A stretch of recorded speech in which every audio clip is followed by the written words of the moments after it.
Welcome into another episode of Mood Swings with Liv Moods. I'm Liv Moods. We're about to get into the episode for today, but first, of course, have to tell you that this is presented by our friends and family over at Landmark Lincoln. If you guys do not know, I am recently a Lincoln girly, a 2025 Lincoln Nautilus. It is the best car I've ever driven. Make sure you head to Bellevue and Broadway to check out Landmark Lincoln and figure out why they have been the #1 Lincoln dealer in all of Colorado for as long as they've had.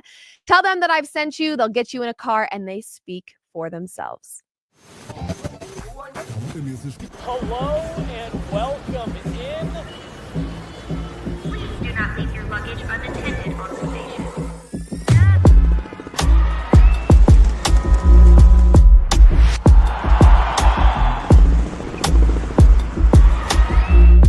Welcome to the show. Welcome in, everybody, to another episode of Mood Swings. I am your host, Liv Moods, and we're going to get into a few different topics. I was kind of struggling, to be honest with you, finding things to talk about. And then I was like, well, college football, kind of a crazy weekend in college football. So we're going to go through all of that. There's a couple of NBA things that we can talk about. So we'll get into all of it. It's not going to be a super long episode today, but I just wanted to hang out with you guys, talk for a little bit. Happy Labor Day. I hope you guys have enjoyed your long weekend and are still enjoying it. Of course, sports never sleeps. There's things to talk about. We'll be live again on Friday at the regular time, 4 p.m. Mountain Time on Friday.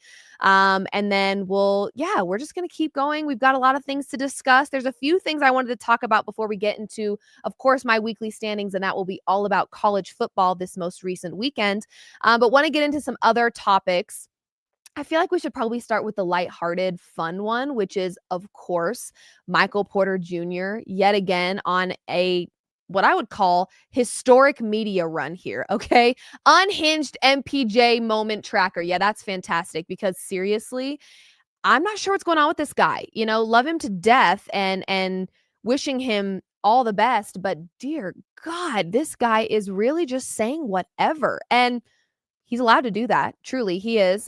He's allowed to say whatever he wants. That's the beauty of living in America. You've got freedom of speech, and he is sure taking advantage of it, isn't he? Yes, he is. He's saying just about anything that comes to mind. We'll go ahead and play this clip for you and then get into it. And honestly, I wouldn't even call this necessarily an unhinged moment. He has a lot of them. There's still some out there, in the universe. But the one I want to talk about today, I think, does open a very interesting conversation. So let's play the clip and then we'll get into our thoughts. Man, if the WNBA, you said an all-star team? Yeah, the Olympic team, basically. If the Olympic team played the McDonald's boys All-American high school players, yeah. It's one of them things, bro, where you can't dance around it, bro. At the end of the day, like, in high school, when I was in high school, it was like grown men, bro. We were grown men, pretty much. Like me, Trey Young, DeAndre Ayton, Gary Trent, PJ Washington, like... Damn, now that's a crazy lineup. If we play the WNBA All-Star team, I mean, that's a no disrespect, bro. How much? No disrespect, bro. I'm not even gonna say it. I'm saying them out. I said y'all was going. You think it would be 10? I think it could be close. Caitlin Clark-Cole, what the fuck? Nigga. Who is that? Okay. I think this obviously causes a lot of controversy. Controversy. There it is. For many different reasons. Here's the deal, though. I want to make it very clear that he did specify that this high school team was not just your average high school team, okay? He's talking about the best high school basketball players out there, okay? He's talking about the best of the best. And here's the deal. You look at what LeBron James was doing in high school. I mean, he was playing at an exceptionally high level. So I think what's tough is that when you're drawing a comparison between men and women, it naturally feels like you're trying to downplay the women's side of things. I mean, you look at someone like Caitlin Clark. You look at some of these other players in the WNBA that have been dominating for years and years, and the game just looks very different to me when the men play it versus when the women play it. It's the same sport, but it is very different. I want to make it clear that he talked about the McDonald's All-American team. Okay, this is the best high school players in the world, the country, really. So it's a very interesting thing because I saw a lot of people say, this is not fair. The WNBA would absolutely crush high school boys. But you look at what these high schoolers are doing. Let's also talk about the fact that high school athletes across every major sport right now, they're just becoming more and more competitive. They're more athletic. It really is hard, in my opinion, to draw a parallel between the two because they're two very different games, I would say. I don't know. I feel like I do think that the best high school boys players in the league could probably create a very competitive game versus the WNBA. That's not saying that the WNBA is not talented. It's just two very different types of talent, if that makes sense. I would love to know from the comments, though, from the chat, what you guys think about this. Again, I feel like Michael Porter Jr., because he's been on such a insane and unhinged media tour as of late, everything he says right now is just kind of being taken like, what is this guy saying? But I do think he opens a very interesting conversation, which is that, these McDonald All-American high school players really are some of the best. I mean, you look at what these guys are looking like at that level, and it's pretty exceptional. Someone said, I hope he's okay and nothing is wrong in his life. I don't know if I think he's just fine. I think we're actually starting to see who Michael Porter Jr. really is, honestly. I feel like maybe he was just kind of shoved into a box when he was here in Denver and they, just made it very clear they don't want him opening his mouth and saying outlandish things. And now we're just seeing Michael Porter Jr. be odd, and maybe that's who he's always been. Duval says it would be interesting to see them play. Yeah, here's the deal. And the other part about this is I think when you hear when you hear him say, "Oh, sorry, but I don't think the WNBA would stand a chance against the McDonald All-American basketball team." It's very easy to downplay these boys because they're in high school.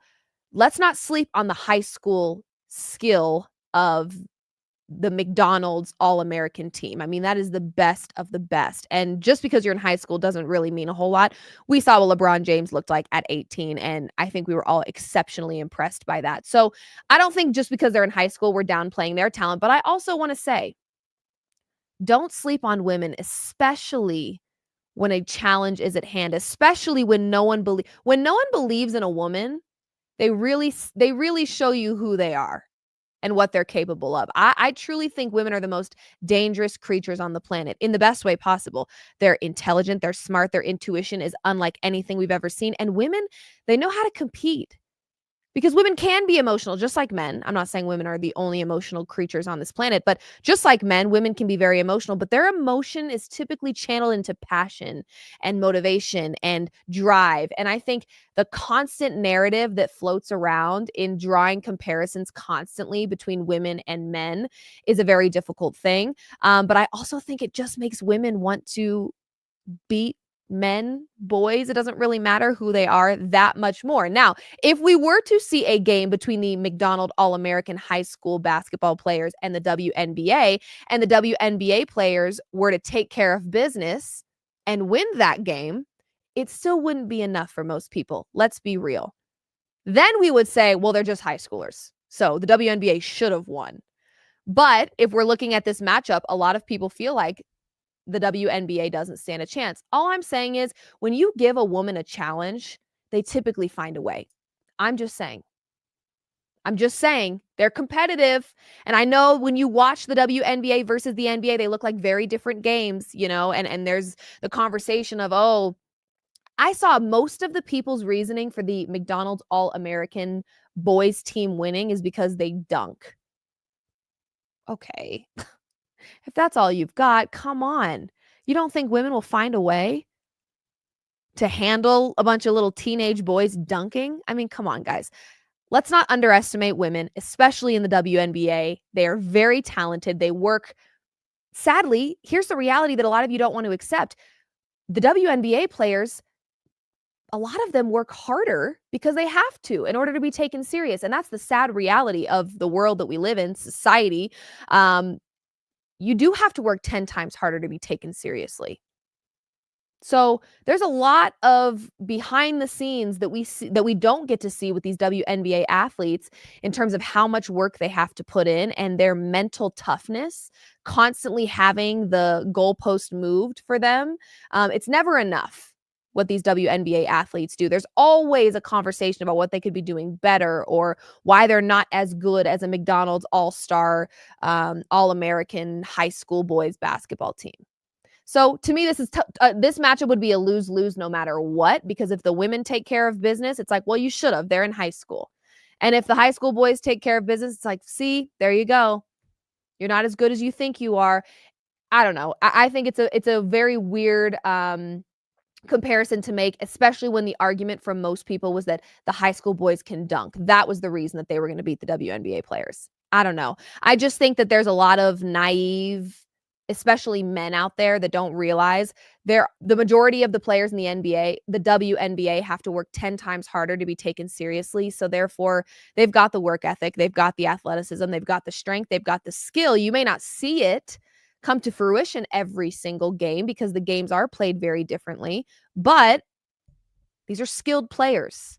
Quit sleeping on the WNBA. That's all I'm going to say, especially because it's the WNBA. And when women are involved, you present them with a challenge and typically they find a way to figure it out.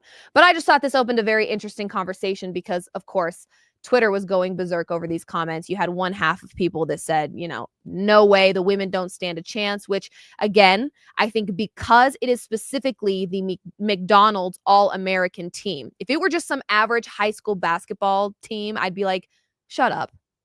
But because this is the best players in the country, yeah, I could understand there being a conversation of like, ooh, that could actually be pretty competitive.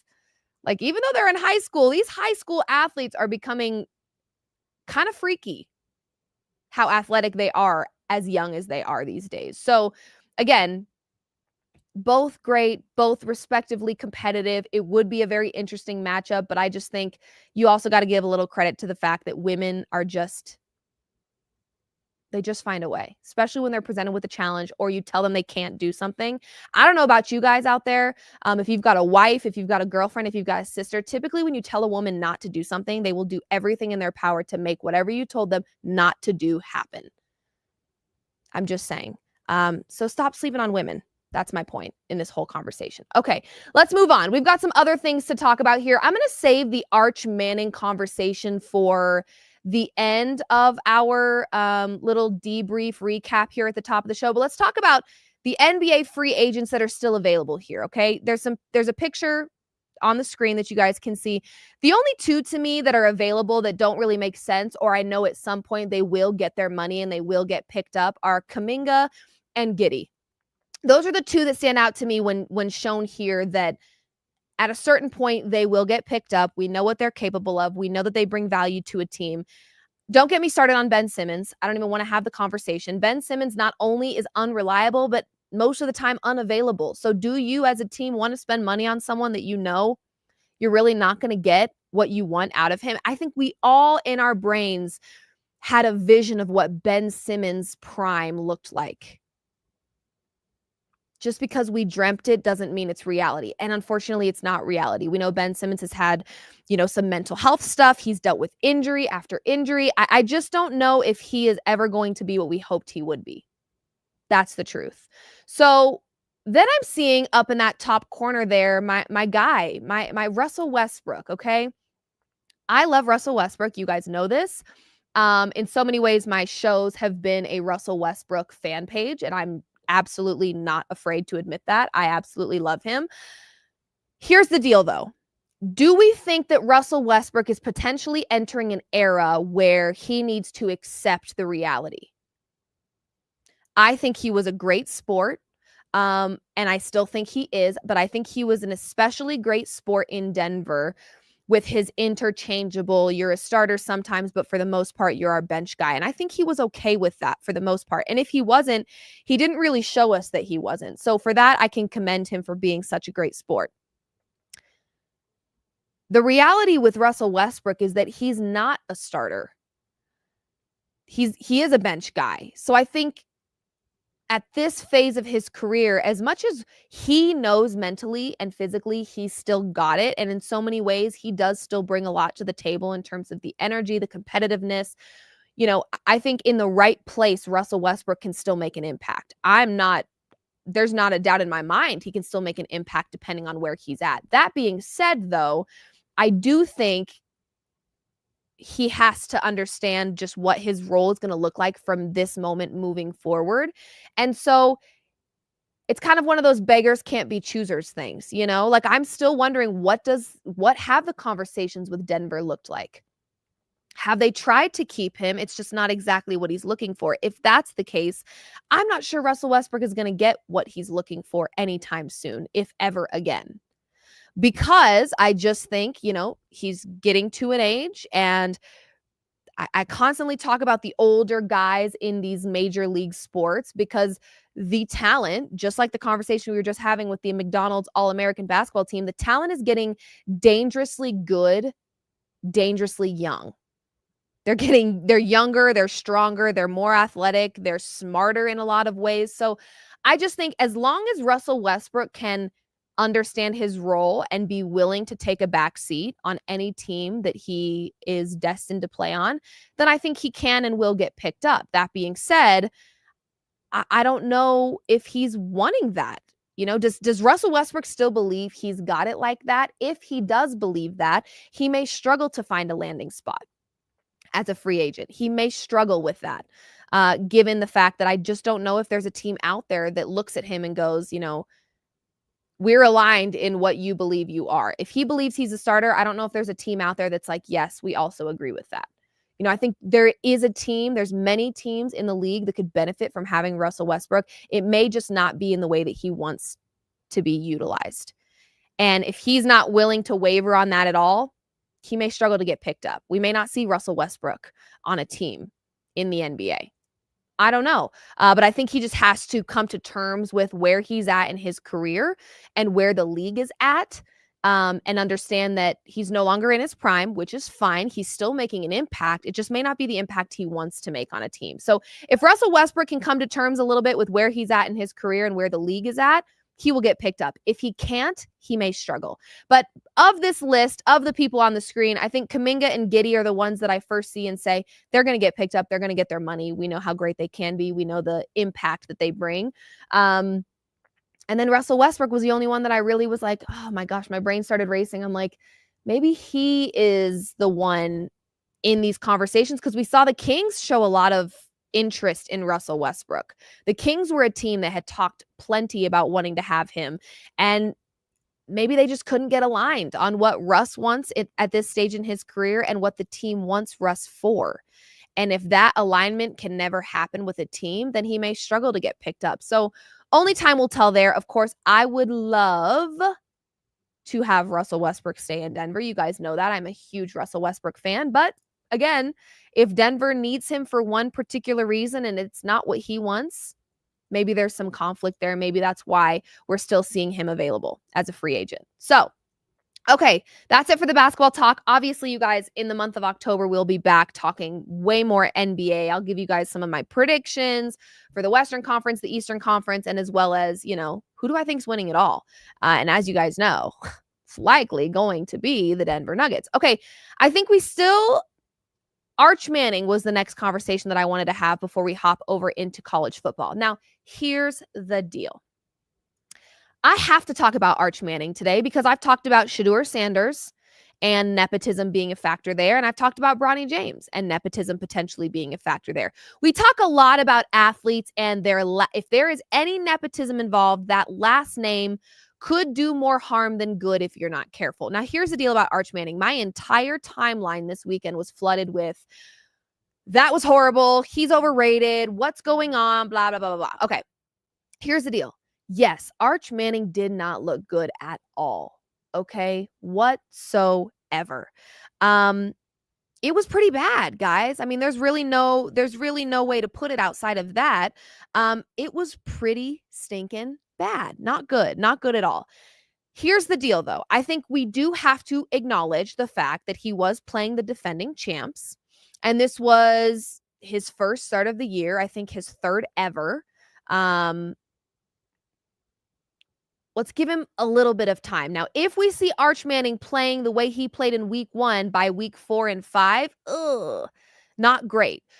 The thought I was having in the car on the way here was this. In so many ways, nepotism can only take you so far, right? You could make a case for the fact that Bronny James being LeBron James's son is what got him in the door as quickly or as early as it did. There's a lot of people that felt like he was still unproven. He still had things he needed to do on the collegiate level in order to prove that he was ready for that next step. But the reality is, being LeBron James's son gave him an opportunity maybe quicker than it would have if he were some Joe Schmo. It's not to say that Bronny James would have never made it to the league without being LeBron James's son, but it certainly helped expedite the process. Shedeur Sanders could be another one. Did he get opportunities that he otherwise wouldn't have if he wasn't Coach Prime's son and his dad was not the coach? Maybe you could make a case for that. But here's where nepotism only really takes you so far. It can get you an opportunity. It can expedite that process, but it's your job as the athlete, regardless of your last name. But if you've got nepotism working in your favor, you may get an opportunity, but it's your job to keep that opportunity. That's where nepotism can't always save you, right? So Bronny James may have gotten an opportunity that some believe was a little too soon, or he still had things to prove on the collegiate level. Okay, being LeBron James's son, it got you there. It got you to the league. Now it's Bronny James's responsibility to prove that he deserves to stay there. LeBron can't constantly be bailing out his son now that he's made it to the highest level. Same with Shedeur Sanders. And I saw a lot of people drawing a parallel between Arch Manning and Shedeur Sanders. One, I think it's way too soon for that. This was one game. Like I said, if we see Arch Manning playing this bad 4 or 5 weeks from now, okay, we can have a very serious conversation about the fact that, yeah, the nepotism's not saving you anymore, because what we saw in week 1 was not impressive, okay? It wasn't. But the difference, and I saw, again, people drawing parallels between Arch Manning and Shedeur Sanders for a million different reasons. But here's the deal. Shedeur Sanders may have gotten opportunities, but he did on many occasions prove that he's a great quarterback. Is he a perfect quarterback? No.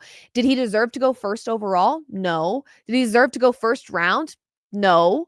But he did many, many times after getting the opportunity being Coach Prime's son. He did prove that in so many ways he deserved that opportunity. Not always, he wasn't perfect, but here's the deal. Shedeur Sanders did prove many times he's a very talented quarterback. He did. And I think anyone that says otherwise is just being a hater. He did prove that more than once. We have to give Arch Manning the same patience, okay? It was one game. I'm not willing to say he's horrible. Oh my gosh. Nepotism at its finest. Look at this. By week 4, 5, 6, if we still see what we saw in week 1, absolutely. We can have a very serious conversation about, okay, yeah, this is not your guy. If he plays that way for the next 4 weeks of college football, yeah, you got to find somebody new, Texas. You're a team that was dominating in the Big 12 for years and years and years. Then you move to the big dogs, the SEC, and you're still in so many ways in the conversation. Very competitive. You got to be at that point a little particular about who's running your offense. And just because his last name is Manning it doesn't always mean that he deserves it. So I'm willing to give Arch Manning a little bit more time to prove that, week 1, first game of the season, playing the defending champs. I don't think I expected perfection out of this guy. I don't really think I did. Now, here's where we just have to start being careful as fans and as media. It's what I talked about a couple of shows ago with Shedeur Sanders. When they've got a last name that's notable, like we're talking historic last names. This is the conversation that I've been having here has been James, Sanders, Manning. Those are pretty well-known names. So what we do as fans and as media members is we crown these athletes of things that they haven't even shown us that they're capable of and or haven't deserved or earned. So that kind of falls on us sometimes, where we are feeding into the overhype. So then when you see a week 1 performance like you did from Arch Manning, it's like, oh, it feels like such a letdown. But it only feels like a letdown because we hyped it up to be something that it didn't need to be yet. That's not saying Arch Manning can't be fantastic in this league. in college football and then potentially on the next level. That's not saying that Shedeur Sanders can't prove himself in the NFL, but what it's saying is we kind of jump the gun a little bit. Sometimes we move a little too quickly and we're crowning these athletes of things that they have not yet proven. Okay, so again, drawing a parallel between Shedeur Sanders and Arch Manning to me, it's very circumstantial in a lot of ways because you could make a case for the fact that Shedeur Sanders had easier matchups than Arch Manning will have to face this season. So there you go. You can make a comparison there. You can make a comparison that people have a very different tone of voice when Shedeur Sanders made mistakes than they do when Arch Manning does. Yeah, I'm not running from that. That is absolutely true.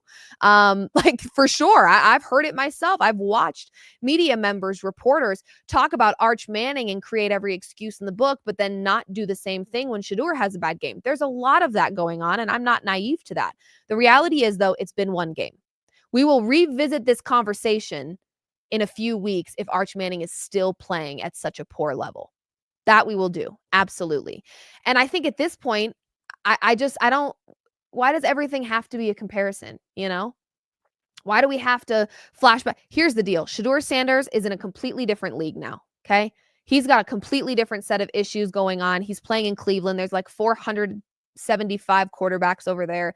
He's got his own things to worry about. But there were many, many times Shedeur Sanders, despite the hate, despite the scrutiny, proved that he's a good quarterback. We have to give Arch Manning a little bit of time, I think, to get there, considering defending champs, week 1, and the hype was real. Was there too much hype? For sure. But there always is when you have a last name of that magnitude. We always overhype young athletes that have a last name of the magnitude of Manning or James or Sanders. I don't think that's going to stop anytime soon. That's the downside of nepotism. Nepotism can get you a lot of really great things in life, but it can also create more pressure than the average Joe. It's a lot on these guys mentally. It is. So I don't know. Because I haven't seen Arch Manning start and finish enough games with Texas. I'm not gonna write him off just yet, but I will say, yeah, that was tough. That was super tough. And it should make us a little bit more cautious about how quickly we hype people up before we've really seen them prove themselves, right? So again, trust and believe we will hold Arch Manning to the same. If, like I said, if in a few weeks from now he's still playing that poorly, yes, he deserves to be held to the same level of scrutiny that Shedeur Sanders had and Bronny James had when he was drafted to the NBA. But this also is still college football. We got to give him a second. Yeah, that was the defending champs in week 1. That's a lot. It's a lot going on. That's the big dogs. And we're about to find out very quickly if he can handle that or if he can't. Only time will tell. Like I said, nepotism may get you an opportunity. It doesn't necessarily keep that opportunity for you. That's on you as the athlete to prove that the opportunity you were potentially given through nepotism is yours to keep. That's nepotism for you. So Arch Manning, I'm going to give you a second, but what we saw in week 1, a little scary, not going to lie. So there you go. Okay, we're moving on.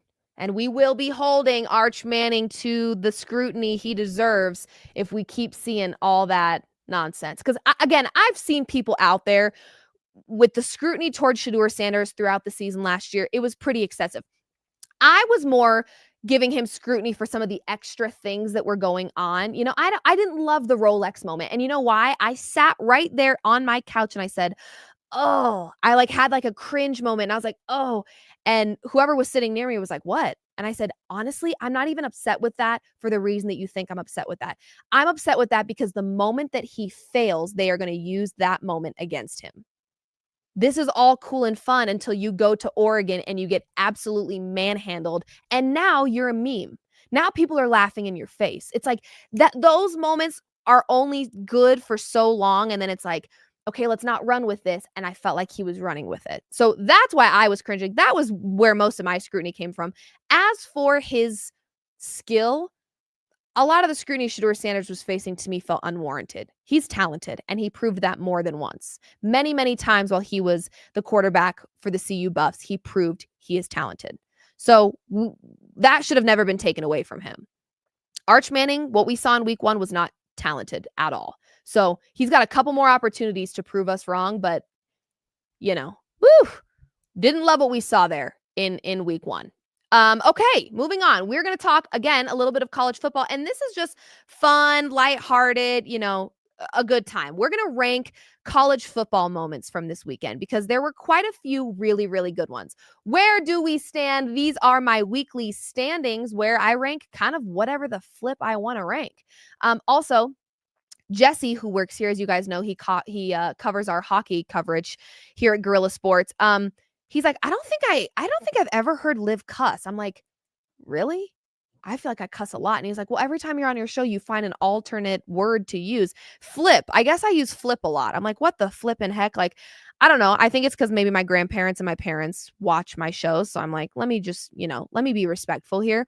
But this next segment for Where Do We Stand is a really fun, lighthearted college football rankings. Okay. There were a lot of really, really, really cool moments this weekend.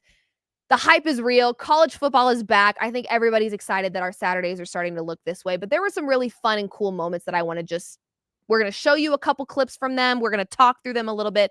First and foremost, though, FSU upsetting Alabama. That's number 5 on my college football rankings list. And honestly, I just like to see teams that have constantly dominated. I always love a little underdog story. I really do. I believe Alabama going into this game was ranked number 8. I love an underdog win. If I have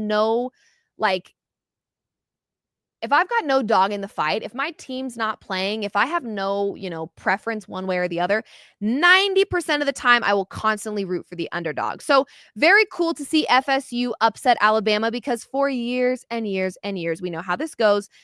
Alabama was on top under Nick Saban. We're in a new era of Alabama football where the quarterback of FSU said, you don't have Nick Saban to save you. You can't hide behind Nick Saban anymore. And yeah, that's kind of where we're at with this Alabama team. It's a new brand of Alabama football, and we love that because we like it when things start to get switched up. We like seeing new teams in the mix. FSU upsetting Alabama definitely was fun to watch, and not because I'm being an Alabama hater, but this was the first week 1 loss for Alabama since the year 2001. I like seeing these things. I like seeing new teams get into the mix, get into conversation, and upset the favorites. I love that, especially as a betting woman. You guys know, bang for your buck, bet on an underdog that wins outright, and you're feeling really good about yourself. The last time FSU beat Alabama was in 2007. I love that. 0 games with 24 plus points. Alabama, typically. And FSU scored 31 points against Alabama. So again, FSU just showed up. They made some noise. They're keeping things fun and interesting because we love it. I also will say, I'm seeing one of the comments here, and I do think this is important to talk about. College football rankings to me are honestly just like a fun little game. Like you see who's ranked number 1 going into the season, and you're like, on what grounds? The teams look very different. I don't know. I just think it's kind of a free-for-all there, and it's kind of a coin toss when it comes to college football rankings before week 1, and certainly week 1, week 2, week 3. I think you got to wait a little bit in the season to kind of see those rankings be a little bit more accurate. Now that we've got a different playoff structure here in college football, you don't worry as much about a team losing 1 game, which kind of takes away a little bit of the fun because being undefeated was like what you were sitting on pins and needles hoping for as a college football fan. But nonetheless, we've expanded it so we get to see a little bit more teams in the conversation making some noise. You get the opportunity to see more upsets in the playoffs. It's cool. We like it. We like the expansion for sure. However, college football rankings to me don't mean a whole lot until we've started to see some of these teams in action. There's proof of that. Texas lost. Alabama lost. I mean, the upsets are definitely on the horizon. So if you're a betting person, that's something to keep in mind, that the rankings this early in the season to me don't always feel super accurate. Okay, number 4 on my college football moments rankings list from the first weekend, LSU's confidence. Okay. I love a little confidence sprinkled in. I think there is definitely a fine line. And this is the same in dating, actually. I love a confident man, but too confident and it reads cocky, and cocky is like, no, thank you. So again, another example of men struggling to do anything right when it comes to women. I know you guys have a tough job. We get it. LSU's confidence plus backing it up. Now, the reason I put the plus backing it up is because it is a very, in my opinion, a very risky move to be warming up with a shirt that says 1-0 on the back. Okay, listen. They came ready to play. They did. And sometimes, see, it's like what I was saying with Shedeur in the Rolex situation. That moment, had he gone on an absolute tear and dominated every team he played after that, and they made a deep playoff run, okay, that Rolex now officially becomes the coolest moment in the history of sports, okay? Not really, but you get what I'm saying. It becomes really effing cool. When you follow up the Rolex moment with a tail whooping by Oregon, it's like, now that moment lost its swag. Well, wearing 1-0 shirts when you warm up, definitely a ballsy move before your season opener versus Clemson. Ballsy move for sure. But then to win that game makes that a really, really stinking cool moment. So again, they actually could have been ranked on a completely different rankings list, LSU, had they lost that game. I'd have been like, ooh, top 5 most embarrassing college football moments. They might have been number 1 because that's a very bold and ballsy thing to do, to wear a 1-0 shirt ahead of your season opener versus Clemson. But they did it and they backed it up. Also, you had at halftime, I want to get the quote right. Here we go. Brian Kelly on Dabo Swinney's 1-15-11 record with a halftime lead, he said, well, it's going to be 12. Come on. Again, confidence that got backed up. We love to see that. Okay. So yeah, I think their confidence really could have had the opposite effect had they lost the game, but they didn't. And so that confidence, to me, exceptionally swaggy. These are the things you love. It's just the right amount of confidence where it doesn't feel cocky and arrogant, but it could backfire if you lost. They didn't lose, they won. So therefore, this is a really swaggy, cool, confident moment that I was like, all right, I got to give them a little bit of credit here for that one. Okay. At number 3, the next moment, Sellers to Harbor with a 64-yard bomb for a touchdown. I believe we have this clip, so let's take a look. Sellers takes a shot for the touchdown. In stride, Harbor, touchdown.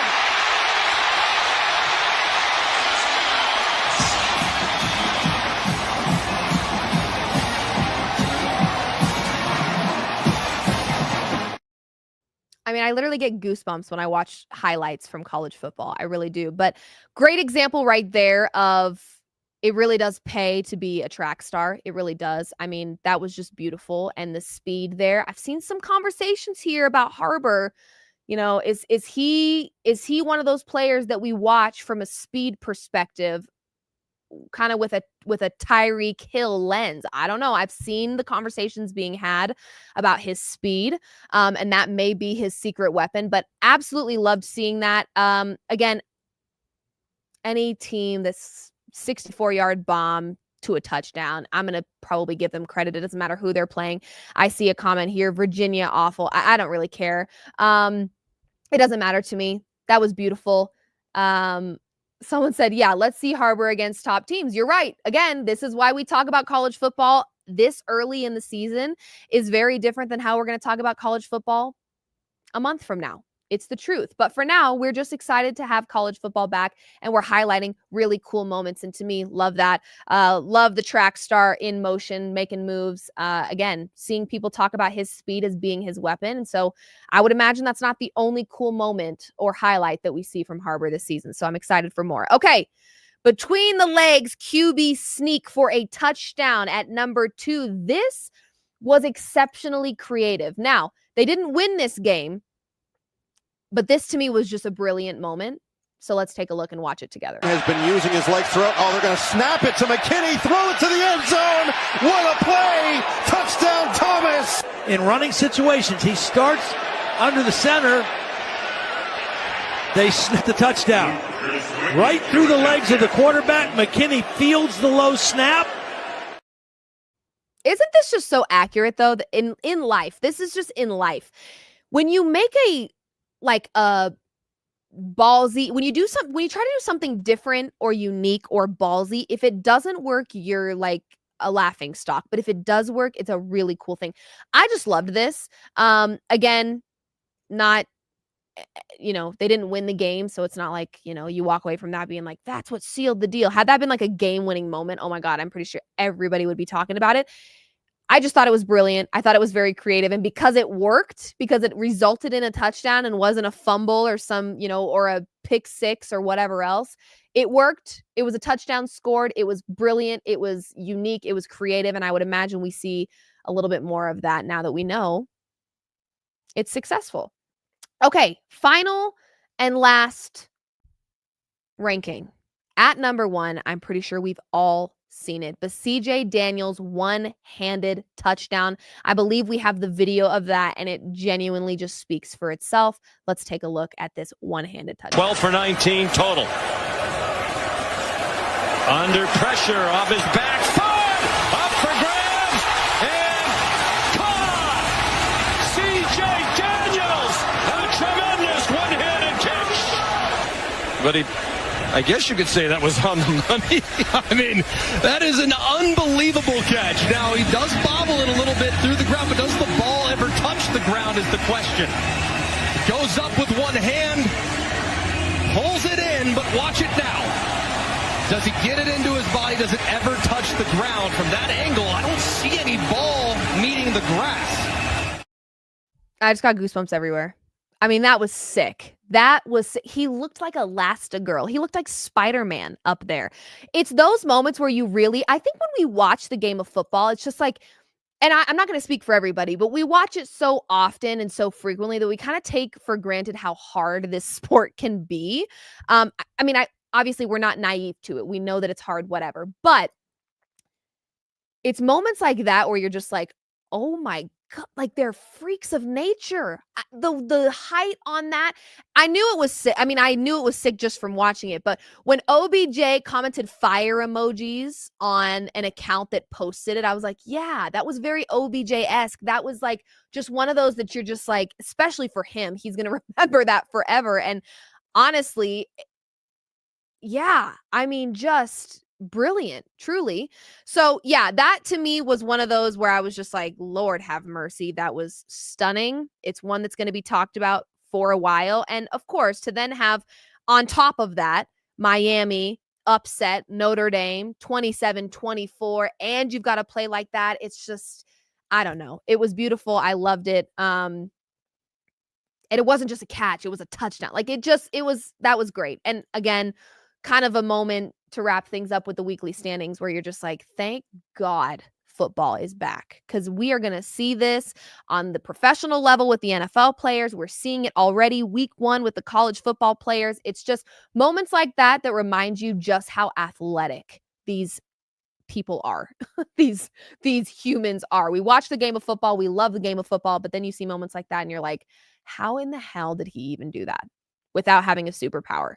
But football probably is a superpower, so we love to see it. College football's back. Everybody get excited. Okay, moving on to our final segment, I think, of the day. I don't have an off my chest segment today. I don't have anything that I really need to get off my chest, actually, believe it or not.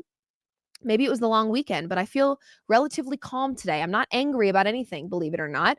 But we do have our next segment, Driven Opinions. As you guys know, I take a back seat. The back seat is the hot seat. I have no preparation. My producers come up with prompts and or questions that I have no idea what they are ahead of time. So let's get into Driven Opinions by Landmark Lincoln.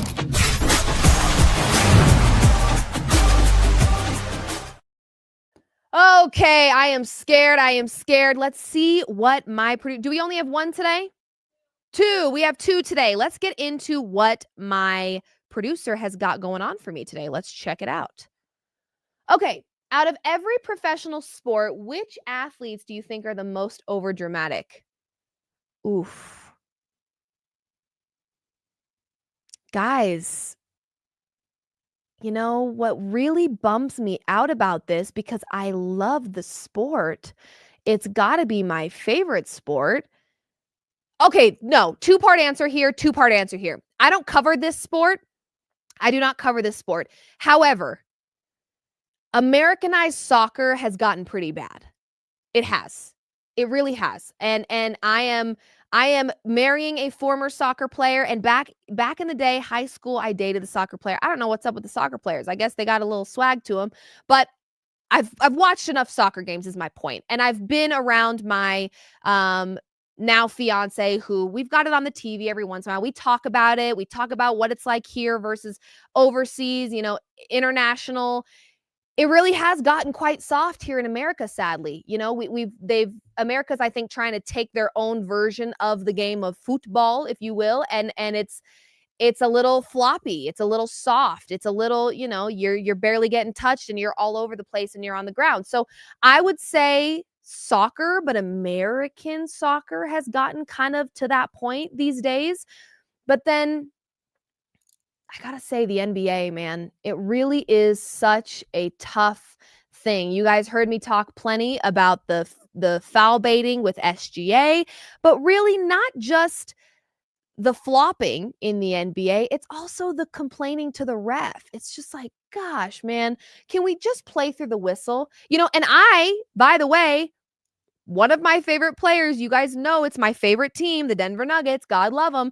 Nikola Jokic is one of the worst, in my opinion, at talking to a ref or trying to prove his point or make his case or whatever it may be. And it is a little over dramatic. It's just like, gosh, play through the whistle. The game is still going. Now, here you are. Okay, you're sitting here talking to the ref for 25 minutes because you don't agree with a missed call. Meanwhile, the other team down there just splashed a 3 in your face and they're up and there's 2 minutes left. Why are we talking to the ref when the game's still going? Okay, yep, that's right.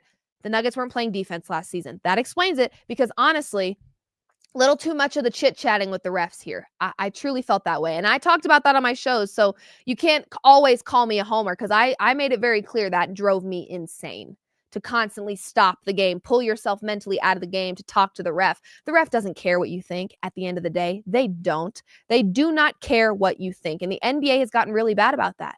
It's not just the flopping. It's not just getting breathed on and throwing yourself to the ground. That's over dramatic for sure. But it's also trying to constantly make your case with these refs who don't care what you think at all. They don't. So stop talking to them and play the game. Okay. So 2 answers for this one: American football, soccer, okay, and the NBA. Sadly, and I love the NBA, you guys. It's probably my favorite sport ever to watch and to cover and to bet on and all the things. But my gosh, we know SGA was just the example I came to right now because that was highly talked about last season, but it's everybody. Jokic has gotten into the flopping. Yep, sure has. I've watched it with my own 2 eyes. We know what LeBron James is capable of when it comes to being over dramatic to get a foul call. Joel Embiid. I mean, the list goes on. James Harden, okay? The list goes on. You could name probably a few players from every team that are over dramatic when it comes to the NBA. So, yeah, it's tough. I would say the NBA and American football, soccer. Those are my answers. Okay. Next topic. Who was an NFL preseason hero that you think will be the biggest bust in the regular season? Oh. Well, really loved what we saw from Jackson Dart, and I don't think he'll be a bust. I think the dude's nasty. I think he's going to be exactly what the Giants need, honestly. So here's my answer. And you're not going to like it, but you have to listen. Don't just hear me. Listen to what I'm saying, and then you maybe won't be as upset. I'm going to say Shedeur, but I'm not going to say that because I think he's not going to do his part. I'm going to say that because I think he played very well in some of his preseason performances. Was he perfect? No. But in some of his preseason performances, I thought he played very well, and I just don't think he's going to be given the proper opportunities in the regular season to be able to show that that wasn't a bust. I think he showed you what you needed to see from him in preseason to go, okay, this guy could really be something.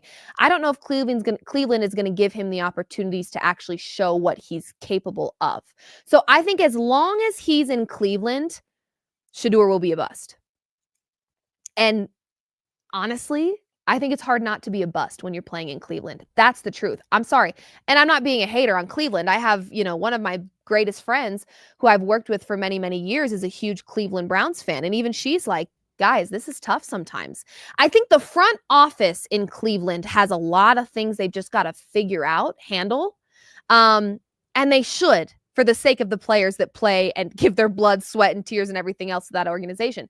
I do think there's a lot that they've got to handle over there, but specifically the most with the quarterback situation over there that has been a problem, might I add, for a while. Them having a very confusing quarterback room right now is not the first time that we've ran into what is the quarterback situation going on in Cleveland. So this is not new information.